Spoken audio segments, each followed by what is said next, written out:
Got the Tesla driving itself through the country here in southern Illinois, heading towards Nashville, Tennessee, just outside Nashville, and I'm gonna buy something special today. And there's the machine. I'm definitely gonna get it. Now the only question is, how do I get it home? The answer is I'm gonna rent a big old trailer and stress my Lexus to the max, once again trailering something that's technically too heavy for it. So there it is, all loaded on the trailer, and this is sketchy AF. You see how loaded down my rear end is on the truck? So we got a little bit of tongue weight, but even without just a little bit of bias on the tongue weight, even when it's perfectly neutral on the trailer, like I can bounce that tongue because the tractor's balanced on the trailer. Even then, the trailer's loaded down enough that it loaded down the truck as well. So there's really not much to do about the springs on the truck. This is what it is. So if I can get away here, this is Tennessee hill country, so windy, hilly roads for the next hour. But after that first hour, it's all straight and flat. And if I just take it slow and careful, I think I'll survive. But I don't ever want to do this again, I'll tell you what. Well, as soon as I got pulled out of his driveway, my truck pretty much straightened itself out, so it's not even overloaded. I might have a little tail wag on the dog, but I got the trailer brakes, so I can nip that in the bud and just grab those brakes if I start to get squirrely. And I can always readjust that, the weight distribution front to back pretty easily. I mean, it'll take a few minutes to loosen the straps, but hey, I think this is gonna work. Not quite as sketchy as I thought. This is kind of sketchy though. The spare tire on the trailer kind of broke this weld off of the trailer, and so it's precarious. You can see it sticks wider. It's the widest thing on the trailer, but gives me a nice bumper to let me know when I've gotten too close to things. So every time I stop, I straighten that out and it gets it upright a little bit. I want to know, have you ever seen the rain coming down on a sunny day? And you know you're in the South because kudzu. Look at all that down in there. Yeah, there's lots of patches of it all over as I drive. Kudzu everywhere, not a goat in sight. This is without a doubt the most beautiful high school campus that I have ever seen. I didn't study anything like this in architecture school. Too bad it's right beside the highway, huh? If you don't mind the traffic noise, you can stop here and have lunch. Well, I'm the luckiest person alive. I'm here going to get gas, and I just rounded this corner, putting my brakes on, and the trailer disconnected itself. You can see the pin. The pin broke. The pin that held the... like, how could that have broken? I know I put that on right. Where did it go? It just fell out? Did it break? I don't see it back under there. Crazy. And that happened at like 5 miles per hour. That would have killed me if it happened on the freeway. Dang, I am just so incredibly lucky to be alive right now.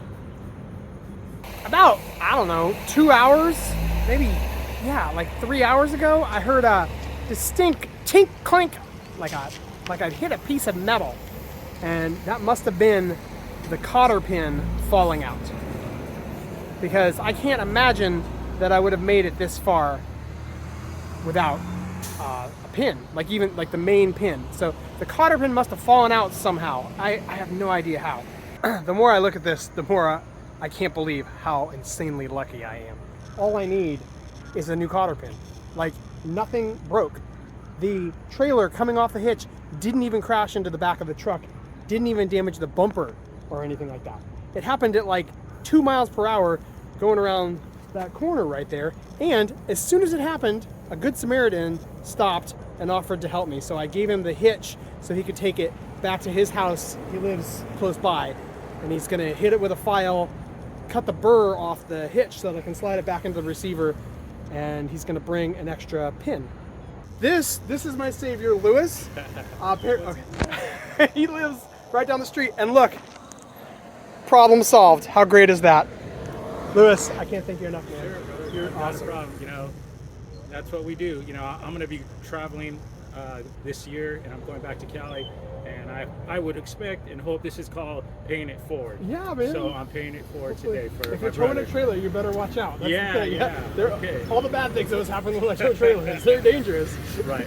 All right, brother. So I made it home last night, and coming out here this morning, things are looking good. It rained last night, so there's some wet grass to deal with.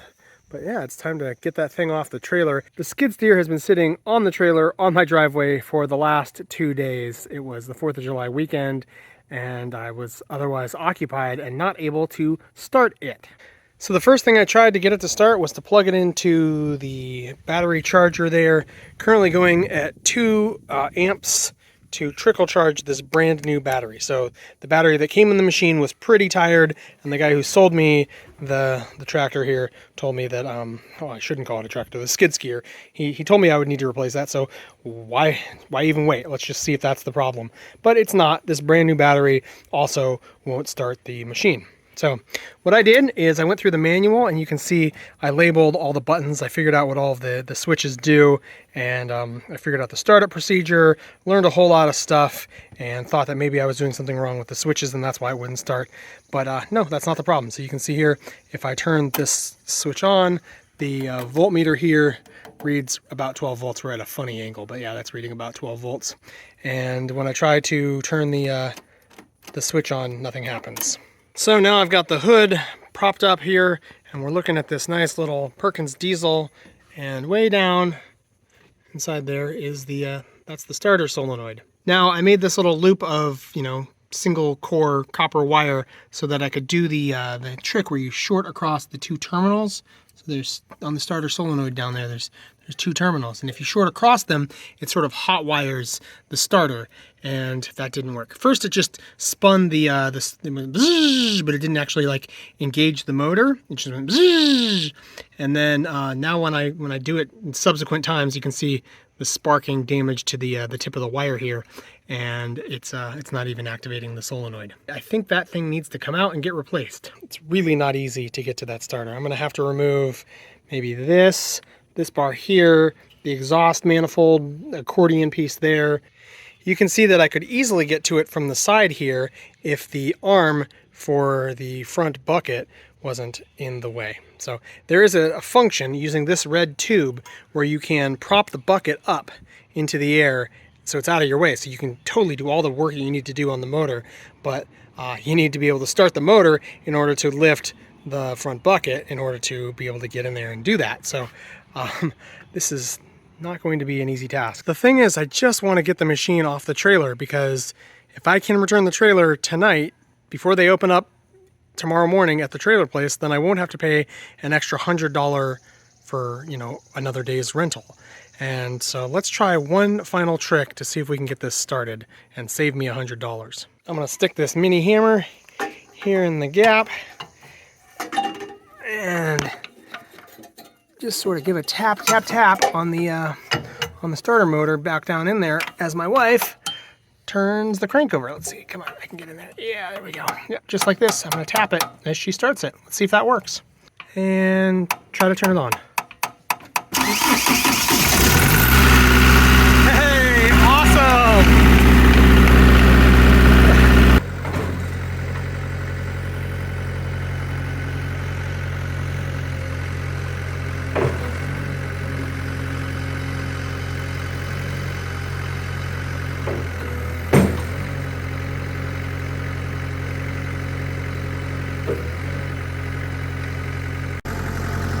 We're so close to being so far away. The drive joystick here, not doing anything. Well, we called it quits for the night, but at 6:30 a.m., bright and early the next morning, I decided to get back into it, and I still had about an hour and a half to get the trailer returned in order to not incur any further charges, and hey, this happened.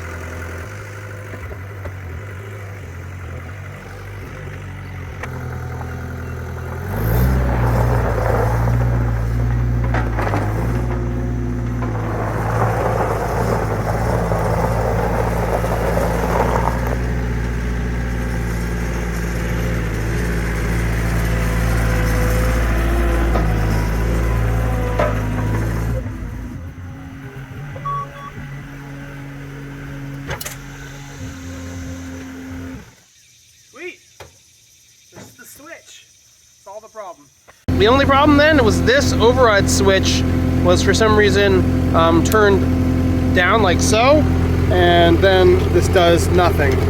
But when this is on, then you can drive.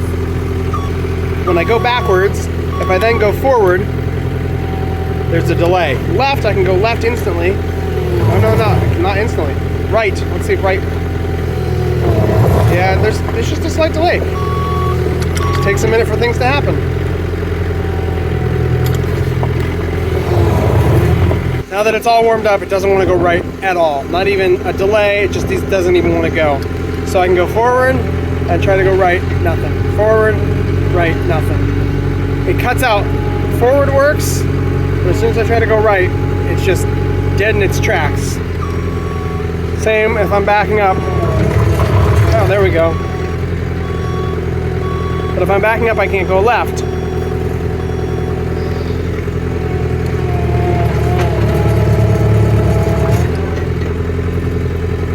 So, once it gets all warmed up to temperature, it doesn't even hesitate, it just won't even go right. That needs to be fixed. So as it sits here, it's working well enough that I could probably use it to dig my trenches and get the job done. But there's 3 major jobs that I really want to do to it before embarking on a major project. First, obviously, I need to replace that starter motor. I've ordered one, it was like 90 bucks. Should be coming here in a couple of days, and that's just 2 bolts. Undo a couple of electrical lines and then 2 bolts. It should be the easiest installation, especially with the boom arm up. That's why I've got you see the red thing right there? That keeps the boom arm, I guess that's the boom arm. That keeps the bucket lifted up high so that I can access the engine from the side. So that'll be a very easy job. The second job that really needs to be done is the tires need to be replaced. Those the tread is pretty bald on those, and it's not good when you're out there in the dirt. So we need some good all-terrain tires put on the thing. And finally, the problem that I knew was the problem when I bought the machine, the hydraulics. I think it's hydraulics, so I gotta dig into it and figure out why it won't turn right. So that's the big issue. And when those 3 issues are solved, it's really a functional machine. Of course, there's all kinds of little things I could do to get it into tip-top shape, which I probably will do. I'm pretty excited and happy to own a tractor. It's cool. It's a life milestone, I guess. So, of course, all that work is going to have to wait. I need to get back into the pole barn and finish the insulation because I'm almost there. I'm doing pretty well. I jumped on this because it was available and it was the right price. So, you know, when these things appear on the internet, on Craigslist or Facebook Marketplace or whatever, you got to jump when you have the opportunity. So, little side detour from the main, sequence of events that I have going on around here. Tune in next time. We'll be back in the pole barn and getting the insulation, getting that thing, so that I can work in there on hot days. It's going to be 100 degrees here today. It's already like 85 degrees and it's only like 9 a.m. All right, see you next time. Thanks for watching. Bye. All right, let's do an after incident debrief here and figure out exactly what transpired so that I almost died when the trailer fell out the back of my truck. Now this is the hitch pin that Lewis gave me to replace the one that I lost there on the corner when he saved me. And the way that this should really be installed is just like this. And that's not coming out. It really isn't. So my initial thought was that somebody sabotaged me. So somebody came along when I left the truck unattended, and they pulled that pin, and it was just a matter of time before this worked its way out. But that is just so wicked. There's so much malice in that singular little action. You might as well just put a gun to my head. The danger that sparks. So I can't believe that somebody would be so evil. And there's that saying, something like, never suspect malice when stupidity could be the answer. So I'm going to blame myself and say that I made a dumb mistake. And here's what I think happened. If I put this pin in upside down like so, and I push it home in just the right way on this orientation, you can hear it, it clicked home. It actually clicked home, listen. Hear it? And it's in there, and it's not going anywhere, but you can see it's not fully seated. So the trailer starts going, and the receivers, or the stingers in the receiver here, and it can put a little bit of pressure on there to twist this. So this twists a little bit, just like that. And now I don't have a cotter pin. Without a cotter pin, this can work its way loose, and we all know the result. So this is bad design here with this flange holding the receiver tube, where it sort of interferes with the cotter pin. So that's the source of the problem. I would not be producing a product like that if I was some other company. I don't know who made this. Maybe it came from Toyota itself. And it is nice and compact, but that's quite bad. So stupidity of the user error combined with bad design creates a very dangerous situation.